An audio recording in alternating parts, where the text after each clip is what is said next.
নমস্কার বন্ধুরা, এবছর গেছি কলকাতা সে দুর্গা ঠাকুর দেখতে।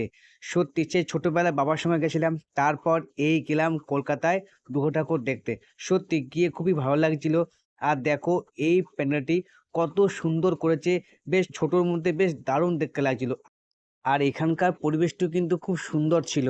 তারপর সেখান থেকে গেলাম শ্রীভূমিতে ঠাকুর দেখতে। এই প্রথম গেলাম শ্রীভূমিতে ঠাকুর দেখতে। সত্যি শ্রীভূমির ঠাকুরটাও কিন্তু খুব সুন্দর দেখতে হয়েছিল।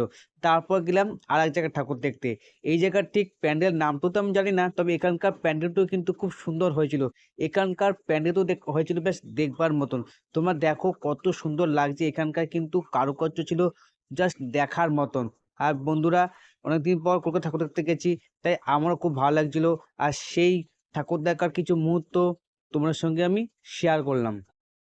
তো তোমরা কারা কারা গেছো এবছর কলকাতায় ঠাকুর দেখতে, অবশ্যই কিন্তু আমাকে কমেন্টের মাধ্যমে জানিও। তো বন্ধুরা, ছোট্ট একটা ভিডিও তোমার সঙ্গে শেয়ার করলাম। যদি ভালো লাগে অবশ্যই লাইক করো, কমেন্ট করো, আর চ্যানেলটাকে সাবস্ক্রাইব করো। তো দেখা হচ্ছে নেক্সট কোনো ভিডিও, ততক্ষণে টাটা।